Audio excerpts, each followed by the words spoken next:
예레미야는 남유다 왕국이 망할 때 이 마지막으로 선지자 사명을 감당했던 인물 중 한 명이라고 얘기할 수 있는데요.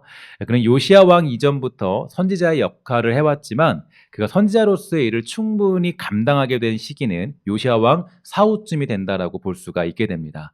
특히 그가 활동하던 시기는 이미 북이스라엘이 아수르에게 멸망했던 그런 상황이고요. 또한 이 예루살렘은 바벨론의 침공으로 인해서 수많은 사람들이 죽고 대부분의 백성들은 바벨론의 포로로 끌려가 버린 그런 상황이 되고 말았습니다. 이러한 현실 속에 있다 보니까 이 백성들은 이 공포와 두려움에 빠지게 되었고 이에 많은 제사장들이 평안하다, 평안하다라고 외치면서 사람들을 위로하며 또 성대한 제사를 하나님께 올려드리면서 많은 사람들에게 그런 어떤 헛된 안식, 헛된 그런 평안들을 전달해주고 있는 그런 상황이었죠. 근데 좀 독특한 것은 그렇게 성대한 제사를 올려드렸을 때 그때 했던 제사는 요시야 시대 이전에 행하여지던 그 므낫세와 아몬이 행하던 제사와 별다를 것이 없는 제사였습니다. 이런저런 우상들을 섬기는 것은 물론이거니와 인신제사도 그 당시에 해당되게 되었고요. 또한 말도 안 되는 엉터리 제사들을 올리는 상황이었으니까 그들의 멸망은 당연한 결과라고 말할 수가 있겠죠. 이런 것을 볼 때 우리가 중요한 것이 한 가지 있는데 그 하나님 앞에 우리가 살아갈 때에 우리를 돌아볼 수 있는 가장 중요한 척도가 하나 있다면 그 척도는 바로 온전한 예배라고 할 수가 있겠습니다. 그것은 우리의 신앙을 검증하는 매우 중요한 도구라고 할 수 있는데요. 하나님께 얼마나 온전한 예배를 드리고 있는가 이게 되게 중요한 질문이겠죠. 우리는 하나님께 어떠한 예배를 드리고 있을까? 하나님이 기뻐하시는 예배를 드리고 있는가? 아니면 내 자신이 그저 위로받고 힘을 얻는 것에 만족한 예배를 드리고 있는가? 이게 되게 중요한 질문이 될 수 있을 것 같습니다. 예배에 대해서 많은 신학자들은 이렇게 정의해주고 있어요. 제가 여러분들에게 한번 소개해드릴게요. 예배는 예수 그리스도 안에서 자신을 계시하신 하나님께 예수 그리스도를 통해 응답하는 인간의 행위다라고 얘기해주고 있고요. 예배는 모든 것을 잊고 하나님께 몰두하는 것이다라고 정의합니다. 또 예배는 믿는 자가 자신의 모든 것, 즉 지성, 감성, 의지, 몸을 다해 말씀하시고 역사하신 하나님께 반응하는 것이다라고 정의하고요.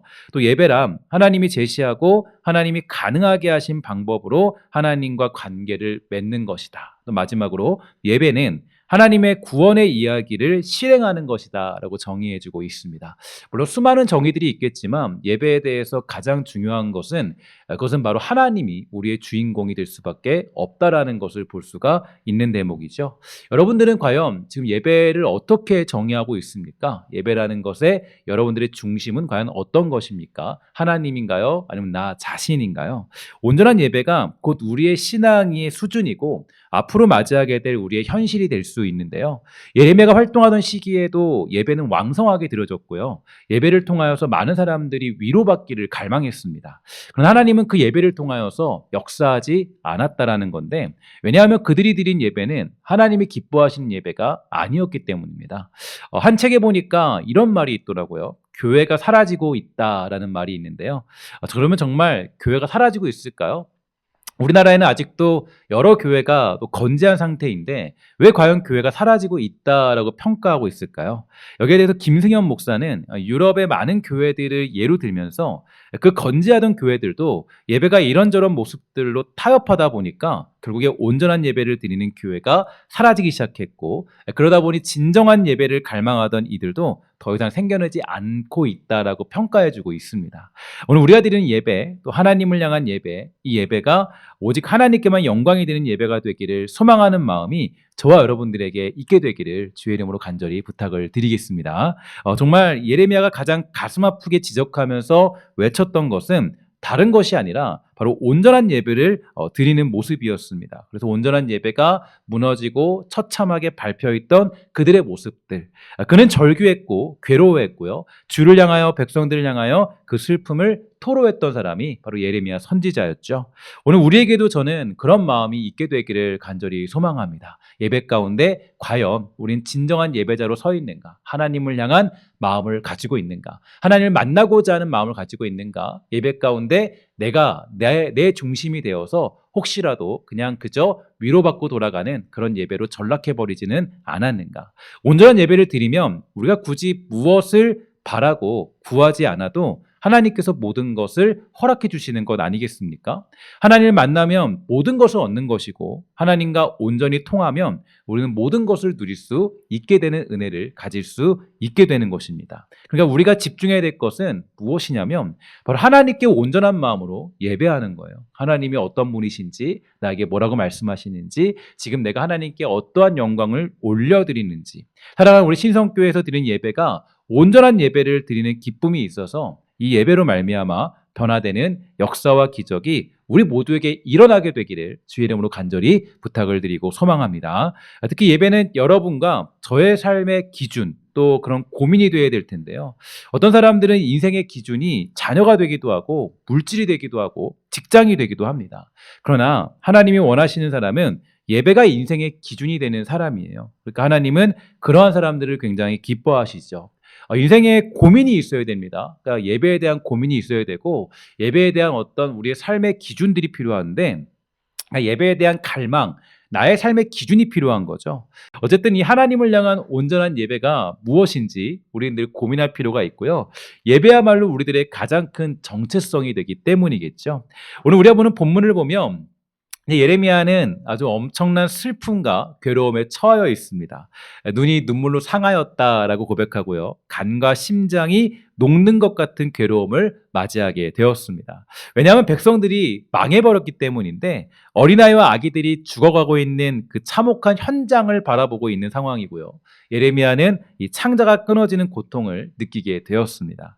예레미야는 아마 수없이 외쳤던 많은 날들이 떠올랐을 거예요. 우리가 예레미야서를 지난번에 깊이 묵상한 적이 있었는데요. 그때 예레미야가 뭐라 그랬습니까? 돌아오라, 회개하라 라고 외치면서 끝없이 울면서 기도했던 예레미야의 모습들을 여러분들은 아마 기억하고 있을 것입니다. 정말로 수많은 메시지들을 백성들에게 전하였지만 그들은 듣지 않았다라는 거죠. 백성들이 지금 당하는 그 고통 이전에 자신이 그렇게 말하고 외치고 외쳤지만 돌아오지 않아서, 회개하지 않아서, 깨닫지 못해서 이 고통 중에 처하게 된 이스라엘 백성들. 예레미야는 아마 가슴이 찢어지는 마음으로 통곡하고 있다는 것을 우리는 오늘 본문을 통해서 알 수가 있습니다. 그러면 왜 하나님은 이스라엘 백성들을 이렇게 강하게 벌하고 있는 걸까요? 이유가 어떤 이유가 있겠습니까? 오늘 보면 13절을 보면 이렇게 표현해주고 있어요. 딸 예루살렘이여, 내가 무엇으로 내게 증거하며 무엇으로 내게 비유할까? 처녀딸 시온이여, 내가 무엇으로 내게 비교하여 너를 위로할까? 너의 파괴됨이 바다같이 크니 누가 너를 고쳐줄 소냐라고 이렇게 던지고 있는데 바로 이스라엘 백성들이야말로 그 누구보다도 소중한 자기의 딸과 같으며 자녀와 같기 때문입니다. 하나님에게는 가장 소중한 자녀들이 바로 이스라엘 백성이었다는 것을 이 말씀으로 표현하고 있다라는 거죠. 아모스 3장 2절을 보니까 이렇게 되어 있어요. 함께 다 같이 읽도록 하겠습니다. 시작. 내가 땅의 모든 족속 가운데 너희만을 알았나니 그러므로 내가 너희 모든 죄악을 너희에게 보응하리라 하셨나니. 아멘. 그러니까 내가 땅에 모든 족속들이 있는데 그 중에서 하나님이 알고자 하는 존재는 이스라엘 백성밖에 없었다라는 겁니다. 이 얘기는 뭐냐면 그들을 유난히 사랑하셨고 또 그들에게 특별한 사랑들을 베푸셨고 그들을 하나님의 자녀라고 하나님이 말씀하고 있는 것을 볼 수가 있는 모습이죠. 다시 말해 하나님께서는 이스라엘 백성을 땅의 유일한 백성처럼 아실 만큼 사랑하셨기에 예레미야의 가슴이 찢어질 만큼의 괴로운 고통을 허락해 주신 것입니다. 이런 면에서 우리는 유독 하나님의 사람들이 이상하게도 이 땅의 사람들보다 더 큰 고통을 당하는 일에 대한 이해를 좀 할 수가 있게 되는 모습이에요. 시편의 기자가 늘 고민하는 것 중에 하나가 뭐냐면 왜 악인들은 죄를 저질러도 가만두시고 왜 우리들은 왜 이렇게 괴롭게 만드십니까? 라는 질문들을 굉장히 많이 던졌죠. 그들을 왜 형통합니까? 우리는 왜 이렇게 힘듭니까? 그들은 왜 이렇게 정말 잘 살고 있는데 우리는 왜 이렇게 어려운 인생을 주님 살아가게 하십니까? 라는 그런 질문을 수없이 던졌습니다. 왜 하나님은 저 악인들의 형통함을 그냥 내버려 두시는지, 포악과 횡포가 난무해도 그들은 그냥 두시면서 우리는 그냥 두지 않는 이유가 무엇인지, 그것은 무엇인가 보니까요, 바로 우리가 하나님의 자녀이자 상속자이기 때문에 하나님은 그렇게 우리에게 강하게 벌하는 것을 볼 수가 있게 되죠. 여기에 대해서 가장 큰 의문을 품었던 선지자가 있다면 바로 하박국 선지자였습니다. 선지자 하박국은 하나님께서 자신들을 심판하실 것이라는 이야기를 들었을 때 너무나 불공평하고 하나님이 옳지 못하다라고 생각했던 인물 중에 한 명이죠. 아니 하나님 왜 하필이면 우리들이죠. 우리들이 조금 못나도 부족해도 그래도 저 하나님 섬기지 않는 저들보다 좀 나은 편 아니에요? 좀 괜찮은 거 아닙니까? 왜 우리가 저들의 이방 민족들의 포로로 잡혀가는 겁니까? 저들은 더 흉악한 죄를 저질렀고 더 악한 모습을 가지고 있는데 하나님께 의문을 가지고 있는 것을 보게 됩니다. 그러나 하나님의 생각은 아주 완고하셨어요. 하나님의 결정은 변함이 없다라는 거죠. 그들이 바벨론의 포로로 잡혀가야 한다, 고통을 당해야 한다라는 그런 하나님의 결정. 도대체 하나님이 이렇게 고집을 피우시는 이유가 과연 어디에 있는 거겠습니까? 그것은 아주 간단한데 신명기 8장 5절과 6절에 보니까 이렇게 되어 있어요. 너는 사람이 그 아들을 징계함 같이 내 하나님 여호와께서 너를 징계하시는 줄 마음에 생각하고 내 하나님 여호와의 명령을 지켜 그의 길을 따라가며 그를 경외할지니라. 바로 자녀이자 아들이기 때문입니다. 하나님이 이렇게 혹독하게 대하시는 이유는 이스라엘 백성들이야말로 자신에게 가장 귀한 아들이었기 때문에 그들의 죄를 그냥 넘어갈 수 없다라는 거죠. 그래서 인생을 살아가다 보면 우리에게만 찾아오는 어떤 혹독함들이 있어요. 그러니까 예수 믿는 사람들에게만 찾아오는 아픔들이 있다고요. 그러니까 주님은 우리가 조금만 교만해져도 그것을 그냥 넘어가지 않으시고요. 우리가 조금만 어떤 잘못된 길을 가도 그것을 그냥 두지 않는 분이십니다. 벌써 코로나라는 시간이 많이 흘러간 것 같아요. 이제 1년 반 정도 이제 전에 그 코로나가 해지가 되었는데 그 뒤로 1년 반 정도 지나게 됐죠. 근데 이제 그때 우리에게 가장 억울하다고 생각하고 분노했던 이유는 다른 게 아니라 바로 불공평이었습니다. 그러니까 좀 불공평한 처사가 많이 있었다라는 거죠. 아니 왜 다른 곳은 다 됐는데 우리 교회만 왜 교회에서 전염병이 만들어지는 것도 아닌데 왜 교회에서 모이는 것을 이렇게 강하게 제한하는 거냐라는 질문을 굉장히 많이 던질 수밖에 없었고요. 그 불만이 하늘을 찌른 것이 사실이었습니다. 왜 하나님이 그렇게 하신 걸까요? 왜 하나님은 그렇게 우리에게만 조금 더 혹독하게 그런 일을 만나게 하신 걸까요? 세상에는 그렇지 않은데 왜 교회에만 그렇게 혹독하게 하시는 이유가 과연 어디에 있던 걸까요? 하나님이 살아계시다면 우리의 불만과 고통을 해결해 주셔야 하는 것 아니겠습니까? 그러나 반대로 생각해 보면 하나님이 살아계시기 때문에 어쩌면 우리를 더욱더 혹독한 자리로 모르셨다는 생각을 할 수밖에 없습니다. 그렇게 우리를 혹독하게 하시니까 그때 우리의 마음속에 드는 마음이 있었어요. 만약에 그때 우리가 20명 제한 이런 것들 없었다면요. 우리가 예배에 대해서 사모하는 마음을 다시 한번 점검할 수가 없었을 거예요. 만약 그때도 여전히 예배가 지속되었다면 우리가 예배가 중요한 것이지 함께하는 예배가 너무 귀한 것이지 함께 찬양하고 함께 예배하고 교제하고 함께 만나는 것이 얼마나 소중한 것인지를 깨닫는 그런 시간들 함께 한 마음이 되어서 주님 앞에 예배하는 그것들이 얼마나 귀한지를 아마 그때 당시가 아니었다면 깨닫지 못했을 것입니다. 아마도 요즘에 그런 것들이 조금 더 또 잊혀져가는 그런 시대가 또 찾아올 텐데요. 근데 우리가 봤을 때 그런 시기가 없었다면 혹독한 그런 어떤 하나님의 현실이 없었다면 그러면 우리는 어쩌면 예배에 대해서 다시 한번 확인해보는 그런 시간들이 없지 않았을까 생각을 하게 됩니다. 모일 수 없게 되니까 주님을 향하여 예배하는 진실된 마음을 회복할 수 있었고 주님을 사랑하는 마음들을 조금 더 확인할 수 있던 것 같습니다. 생각해 봅시다. 여러분은 여러분의 자녀가 조금 가난하게 살아도 정직하고 성실하게 살았으면 좋겠습니까? 아니면 조금 나쁜 짓을 일삼아도 평안하게 살았으면 좋겠습니까? 그러면 어떻습니까? 당연히 후자를 선택하면 안 되겠습니다. 근데 이제 우리의 욕심은 때로는 조금 더 좀 악하게 살아도 돈 많이 벌고 살아라 라는 마음을 가질 때도 있겠지만 그러나 요즘에는 이렇게 후자를 선택하는 경향도 좀 있어요. 근데 어찌되었든 이 부모의 바람은 좀 인생이 모자라고 좀 부족해도 조금 힘들어도 조금 고난이 있어도 성실하고 정직하고 바르고 온전하게 살기를 원하는 것이 부모의 마음이에요. 부모는 이 아이가 그냥 돈 잘 벌면 좋겠죠. 그러나 그것보다 더 중요한 게 있습니다. 남의 등 치지 않고 남의 뒤통수 치지 않고 너가 정말 성실하게 살아가는 거 이게 가장 원하는 게 부모의 마음 아니겠어요? 근데 그렇게 하기 위해서는요. 조금 부모가 혹독해야 돼요. 조금 강하게 대처해야 됩니다. 조금 더 아이에게 절제를 시킬 줄 알아야 돼요. 강하게 행동할 때도 필요한 겁니다. 그래야 올바른 자녀로 키울 수 있기 때문이죠. 우리를 향한 하나님의 마음도요, 저는 마찬가지라 생각합니다. 하나님은 우리가 잘 먹고 잘 사는 것에 모든 목표를 두고 있지 않다라는 거예요. 우리가 그냥 뭐 이 땅에서 부귀영화를 누리도록 하기 위해서 고난당하시고 십자가 지시며 죽음의 길을 걷지 않았습니다. 여러분들과 제가 정말 사업을 잘하고 돈 잘 벌고 대단한 어떤 자리에 서도록 하기 위해서 주님이 십자가 지신 것이 아니라는 거예요. 이러면 여러분들이 조금 신앙생활하는 게 재미없다고 할 수 있을 텐데, 성경의 관심, 정말 예수님이 고난당하시고 죽으신 목적은 바로 택하신 우리가 하나님의 자녀답게, 주님의 후사답게 살도록 하시기 위해서 하나님이 우리를 위해서 고난당하시고 십자가 지시고 죽으셨다는 사실을 우린 기억할 필요가 있다라는 거죠.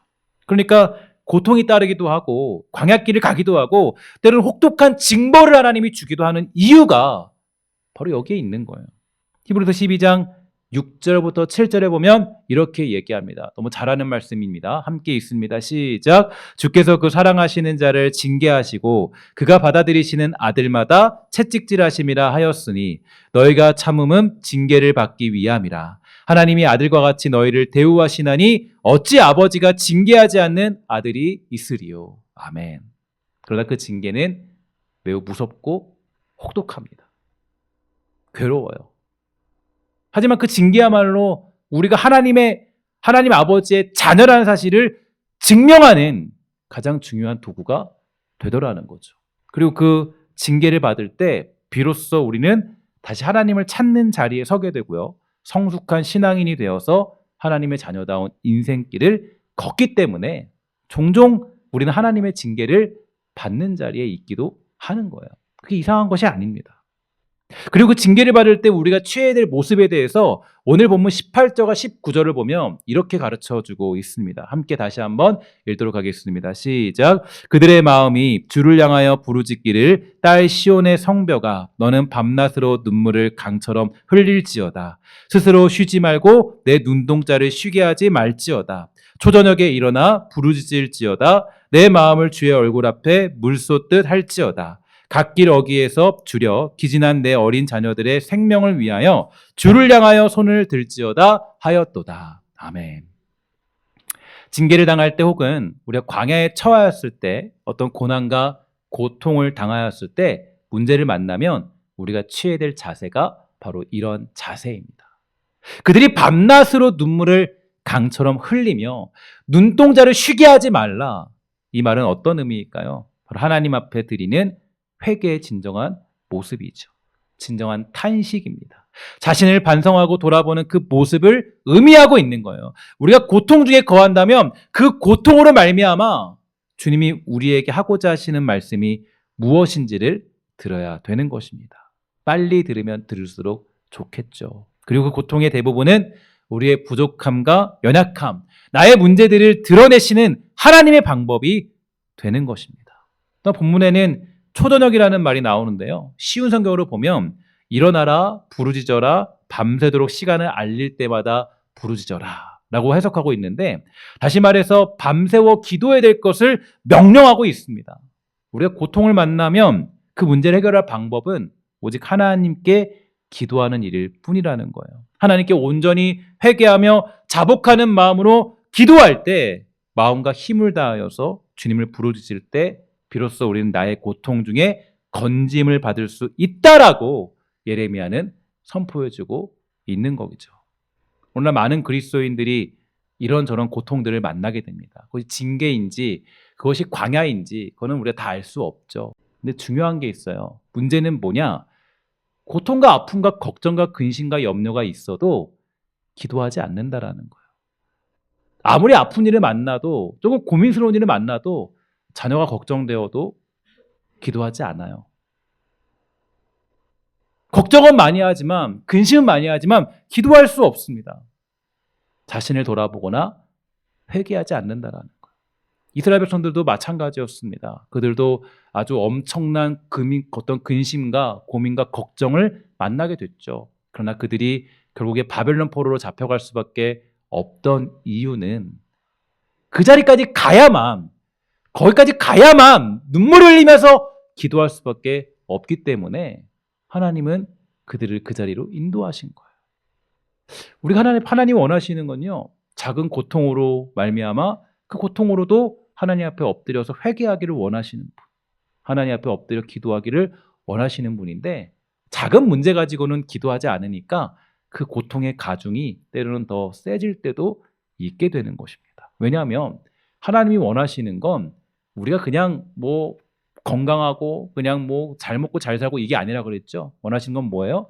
하나님의 자녀답게, 하나님의 후사답게, 하나님의 영광을 누리는 사람답게 주님과 함께 연합하여 살아가는 것이 주님의 목적이기 때문에 하나님은 때로는 그런 고통들을 허락해 주시는 이유가 거기에 있습니다. 하나님은 계속 말씀하시는데 들을 생각을 하지 않아요. 그럼 우리는 결국에 그 고통과 아픔에서 자유할 수 없는 거예요. 그러나 고통을 만나 기도하는 사람은 고통이 있는 중에도 자유를 경험합니다. 이게 되게 중요한 게, 그러니까 내가 예수님 만나고 기도하자마자 여러분들의 어떤 문제가 막 해결되거나 풀리거나 그런 건 아니에요. 근데 중요한 건 내가 기도하는 사람의 특징은 뭐냐? 고통을 만나도 고통 가운데 뭐가 있냐면 그 자유함을 누리게 된다는 거예요. 그러니까 어려움이 사라지는 건 아닙니다. 그러나 사라질 때도 있겠죠. 그러나 그것이 응답이 아니라 정말 중요한 것은 기도하는 사람들의 특징들은 고통 중에 있으나 고통 가운데서도 뭘 느껴요? 자유함을 누리게 된다는 거예요. 사도 바울이 그런 일을 경험했죠. 그 사단의 가시처럼 맨날 사단의 가시가 있었지만 그럼에도 불구하고 거기서 자유함을 누린 인생. 그게 기도하는 사람의 특징이에요. 이 땅을 살아갈 때 고통을 비껴나가는 존재는 한 사람도 존재하지 않습니다. 그게 세상의 법칙이고요. 이 땅 살아갈 때 우리가 겪게 되는 죄에 대한 그런 결과들이에요. 고통과 아픔들은 비껴나갈 수 없어요. 우리의 연약함이 있고 우리의 문제가 있고 우리의 어떤 그런 부족함들이 있기 때문에 고통을 비껴나가는 존재는 한 명도 없습니다. 그러나 기도하는 사람들은 고통을 비껴나가는 것이 아니라 고통이 찾아와도 고통 가운데 하나님의 주권과 섭리 안에 있는 자유함을 누리면서 그 고통을 이겨낼 힘을 가질 수 있게 되는 은혜를 누리게 되는 것이에요. 그래서 아픔이 찾아오고 괴로움이 찾아올지언정 그 모든 것이 하나님의 섭리이고 주권 안에 있는 아들을 향한 징계인 줄 알고 그것을 이겨낼 힘을 얻게 되는 것입니다. 그래서 우리는 기도가 필요한 거예요. 하나님은 우리가 기도하기를 바라는 분이시죠. 우리의 사업이 잘 되기를 바라는 분이 아니십니다. 우리 사업이 잘 돼서 기도하지 않는다면 하나님은 그 사업을 망하게 하서라도 우리가 주님을 찾고 기도하게 하시는 분이 우리 하나님이십니다. 주님께 온전히 회개토록 하시면서 겸손토록 하시는 분이 우리 하나님이라는 이야기를 우리는 기억할 필요가 있다라는 거예요. 오늘 말씀을 좀 정리해 보겠습니다. 첫 번째로 진정한 예배야말로 우리의 정체성이 된다고 말씀드렸어요. 하나님 앞에 온전한 예배를 회복하십시오. 나는 지금 하나님께 참된 예배를 드리는 자리에 있는지를 점검해 보세요. 예배가 나를 살리며 예배가 우리를 살립니다. 예배가 무너지면 타락이 오고 예배가 무너지면 결국 교회는 사라지게 될 것입니다. 오늘 나의 예배, 우리 교회 예배가 하나님이 기뻐하신 예배가 되도록 기도합시다. 두 번째로 우리에게 고통이 임하는 것은 하나님의 자녀이기 때문에 주시는 고통이에요. 고통과 아픔이 있다는 것을 이상히 여기지 마십시오. 하나님이 때때려 주시는 징계, 그것은 우리가 하나님의 자녀라는 사실을 증명하는 가장 좋은 도구가 됩니다. 마지막으로 고통을 만나면 우리가 취해야 될 자세는 무조건적으로 하나님을 찾고 부르짖는 것입니다. 특히 자신의 죄와 부족함을 점검하고 주께 은혜를 구하는 것이 최우선이에요. 그렇게 할 때 하나님은 우리를 회복시키는 하나님이 되는 줄 믿습니다. 왜냐하면 하나님은 우리가 하나님께 기도하는 것을 그 누구보다 원하시기 때문이에요. 오늘 여러분의 무너진 기도가 회복되는 역사가 우리 모두에게 있게 되기를 주의 이름으로 간절히 부탁을 드리겠습니다.